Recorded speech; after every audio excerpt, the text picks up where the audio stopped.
Assalamualaikum warahmatullahi wabarakatuh. Perkenalkan, nama saya Alifio Fajar Nugraha dengan NIM 12022230099. Di sini saya akan menjelaskan mengenai basic device configuration and switching concept. Configuration switch with initial setting. Konfigurasi jaringan adalah kegiatan yang berhubungan dengan membangun atau mempertahankan data. Mengkonfigurasi sebuah switch dengan pengaturan awal mengacu pada proses mengatur switch jaringan komputer dengan konfigurasi dasar yang diperlukan untuk memulai operasionalnya. Hal ini mencakup beberapa langkah yang umum dilakukan pada switch baru atau switch yang akan dikonfigurasikan ulang. Ganti urutan booting. Setelah switch Cisco dihidupkan, ia melewati 5 langkah booting berikut.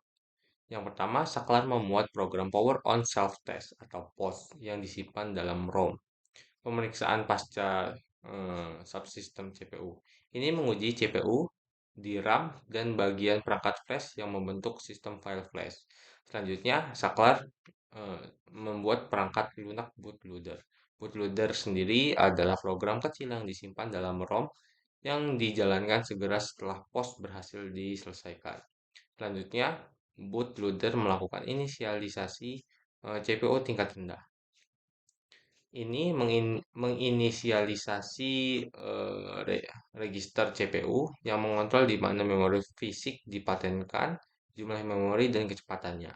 Selanjutnya, bootloader menginisialisasi sistem file flash pada board system. Yang terakhir, bootloader mencari dan memuat image perangkat lunak sistem operasi iOS default ke dalam memori dan memberikan kendali peralihan ke iOS. Selanjutnya ada indikator switch LED. Yang pertama ada sistem LED, yaitu menunjukkan switch menerima daya dan berfungsi dengan baik. Kemudian ada redundant power supply LED, yaitu menampilkan status redundant power supply. Kemudian ada stat atau power status LED. Jika hijau berarti status port dipilih. Kemudian duplex atau port duplex LED. Jika hijau berarti duplex port dipilih. Kemudian speed yaitu power port speed LED atau speed tadi. Jika hijau mode kecepatan port dipilih menunjukkan kecepatan port. Kemudian ada PoE atau power of LED. Jika mendukung PoE menunjukkan status port PoE. Yang terakhir tombol mode untuk beralih antar mode start, duplex, speed, dan PoE. Selanjutnya ada configure switch port. Nah, ini merupakan pengaturan yang dilakukan pada ports individual di sebuah switch jaringan untuk mengoptimalkan kinerja dan keamanan jaringan. Duplex adalah kemampuan suatu perangkat untuk mentransfer data dalam dua arah secara bersamaan. Duplex terbagi menjadi dua, yaitu full duplex dan half duplex. Full duplex meningkatkan efisiensi, bandwidth, dan dengan memungkinkan kedua ujung koneksi untuk mengirimkan dan menerima data secara bersamaan. Sedangkan half duplex adalah komunikasi searah yang menimbulkan masalah kinerja karena data sering mengalami benturan. Selanjutnya, network access layer issue. Nah, ada beberapa kesalahan media tidak cukup parah sehingga menyebabkan kegagalan sirkuit, namun menyebabkan jaringan masalah kinerja.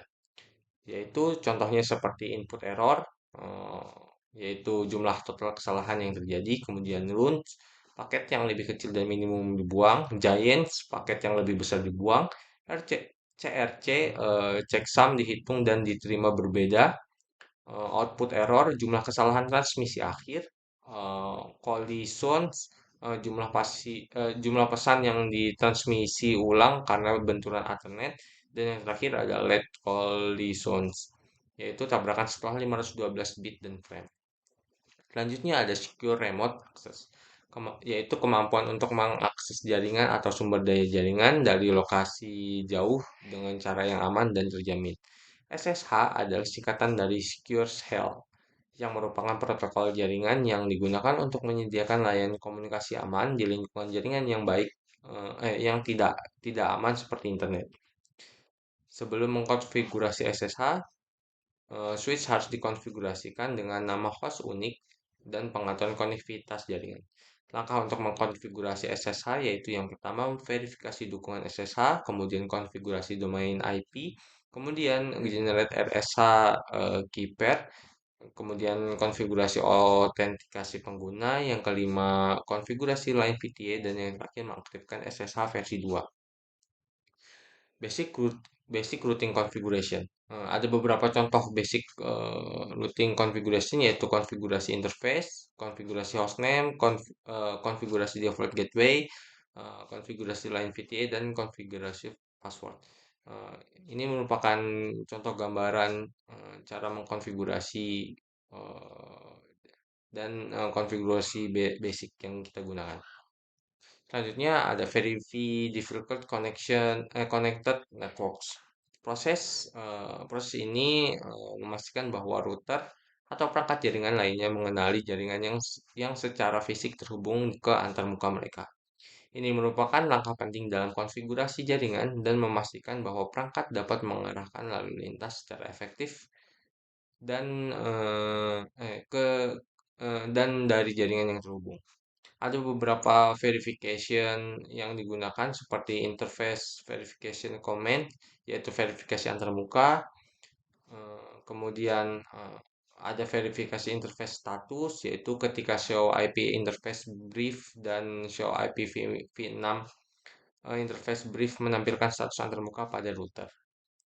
Kemudian ada verify routers, yaitu keluaran dari perintah show IP root dan perintah show IP v6.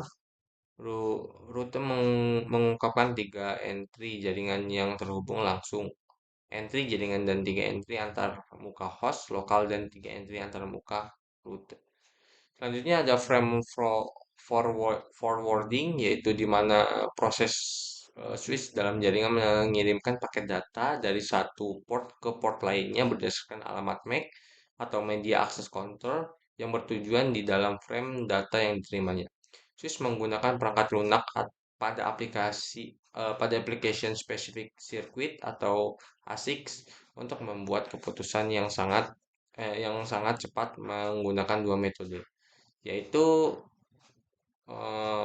start and forward switching, yaitu menerima seluruh frame dan memastikan frame valid.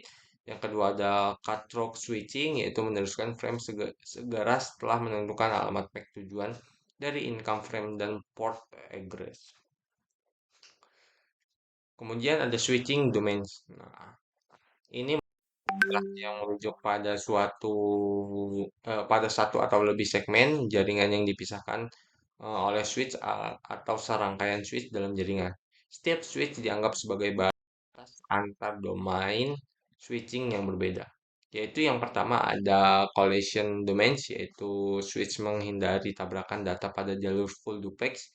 Nah, perangkat setengah duplex bisa tabrakan karena berebut bandwidth. Kemudian broadcast domain, yaitu meliputi semua perangkat layer 1 dan 2 di LAN. Nah, semua perangkat menerima lalu lintas broadcast. Kemudian yang ketiga ada Elevated Network Congestion Switch, yaitu menggunakan tabel alamat MAC dan full duplex untuk menghilangkan tabrakan dan menghindari kemacetan. Nah, mungkin hanya itu yang bisa saya sampaikan. Mohon maaf apabila ada kesalahan. Wassalamualaikum warahmatullahi wabarakatuh.